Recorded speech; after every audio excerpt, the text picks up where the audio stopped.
Non, parce que l'amour, c'est pas seulement ça, c'était autre chose. C'était le livre à écrire. La relation avec elle, au fond. C'était ça.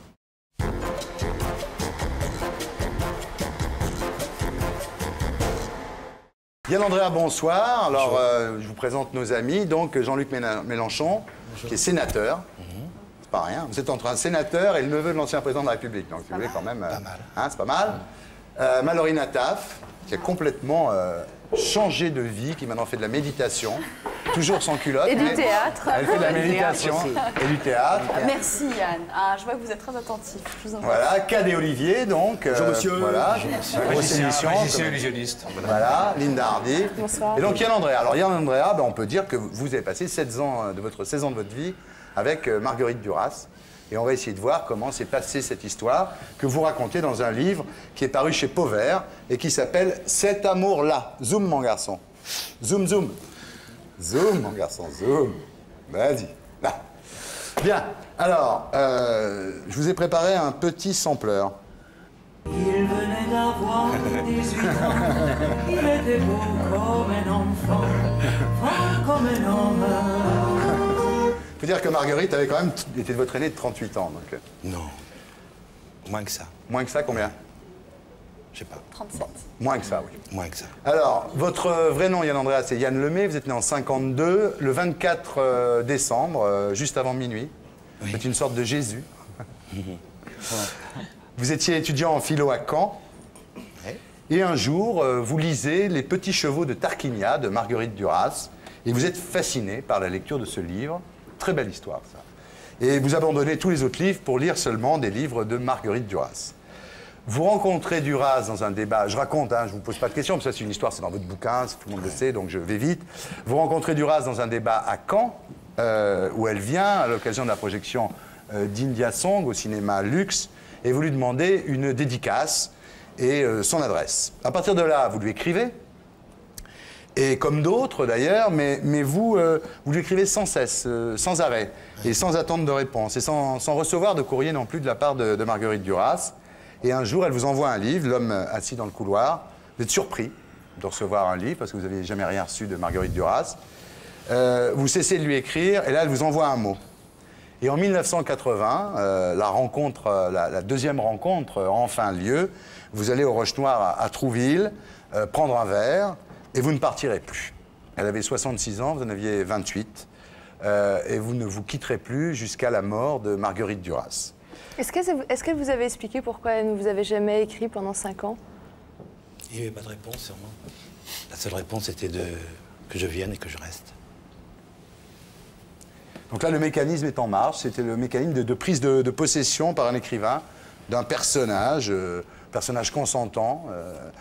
Alors à partir de là, elle décide de tout, ce que vous faites, ce que vous mangez, c'est ça? Oui. Comment ça se passait? Vous étiez pas soumis quand même. Dans quel état d'esprit vous étiez par rapport à elle? Vous acceptiez facilement cette espèce de dictature intime? Non, dictature, c'est des mots fous. Non. Non. C'était pas l'esprit? Non. Vous étiez son serviteur? Oui. Elle était moderne, Marguerite. Marguerite, bien sûr. Elle avait l'habitude des boys, c'est les colonies. Oui, l'Indochine. Oui. Ah, vous avez Alors- été un serviteur fidèle. Très, oui. Elle aussi. Oui. C'était pas facile de vivre avec elle parce qu'elle n'était pas toujours facile à vivre, c'est rien de le dire. Elle Ouais. était un peu avare des fois. Et que, Non, des fois, non. elle feignait de vous soupçonner d'être avec elle pour l'argent et elle vous disait « vous n'aurez rien Bah oui, c'est ce qui est arrivé. ». Bah, vous avez quand même 10% des droits d'auteur. Oui, enfin, oui, d'accord. Ah bah c'est pas mal, hein? Pour une vie, quand même. Ça va dedans, c'est énorme. 11 jours. 11 jours. Ça commence maintenant, d'accord. Et là, non, ce qui est extraordinaire dans votre histoire, Yann, c'est que vous devenez un personnage de Duras. D'ailleurs, Yann Andrea Steiner. Et c'était étouffant quand même, non? C'était un peu invivable comme Oui, vie. c'était non? invivable, oui, mais on a quand même vécu.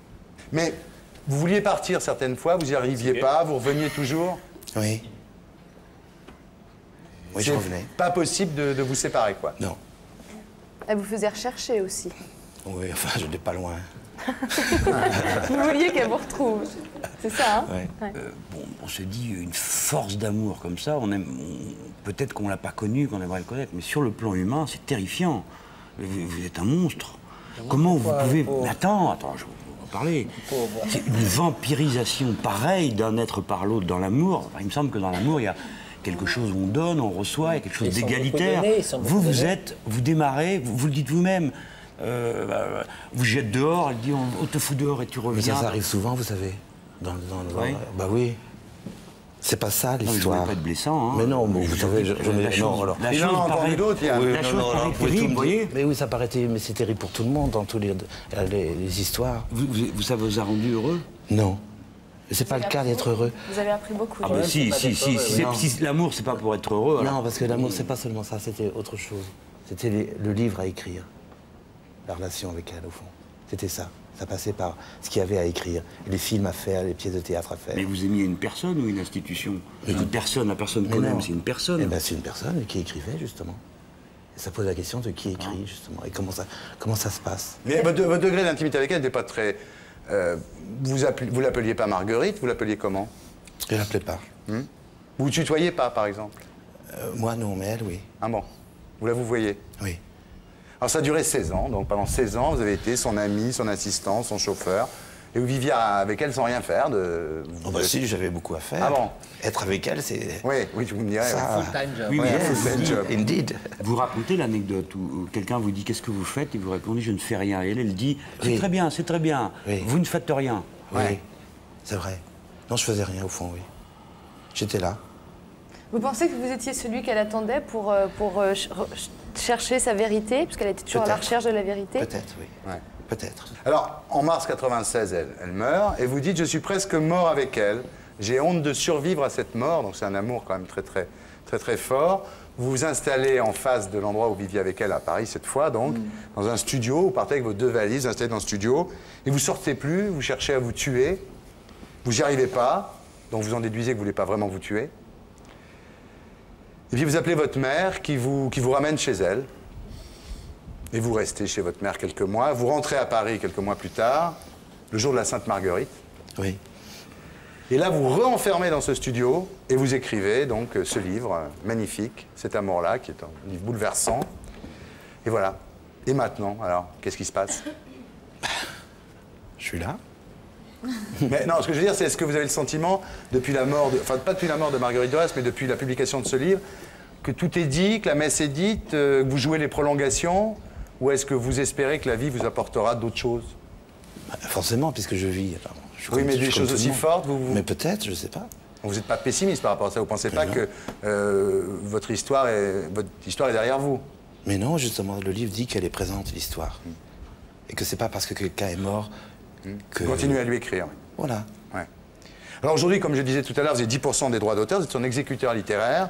Vous avez des problèmes dont on ne va pas parler ici parce que c'est la cuisine, c'est le cas de le dire d'ailleurs, la cuisine éditoriale avec son fils Jean Mascolo, justement sur un bouquin qui s'appelle La cuisine de Marguerite. Alors j'ai noté 3-4 phrases de Marguerite Duras. Marguerite Duras vous a dit, elle disait « Le monde entier voudrait être à votre place ». Et oui. Ouais. Vous pensez que oui ou non? Oh non, pas tout le monde. Pas tout. Peut-être pas Bruce Willis. Encore moins Tom Cruise. Et quand elle vous disait, c'est pas moi que vous aimez, c'est Duras. Oui, alors. À votre avis? Mais non, c'était mélangé. C'était pas mal quand même hein, de décocher ça. Ouais, avec une lucidité. Ouais. Bon, ben Yann Andrea, merci beaucoup. Donc je rappelle le titre de votre livre, Cet amour-là, chez Pauvert, merci. Voilà. Merci d'être venu, à bientôt. Et pour être sûr de ne rien rater de Inarditube, abonnez-vous et mettez un pouce bleu.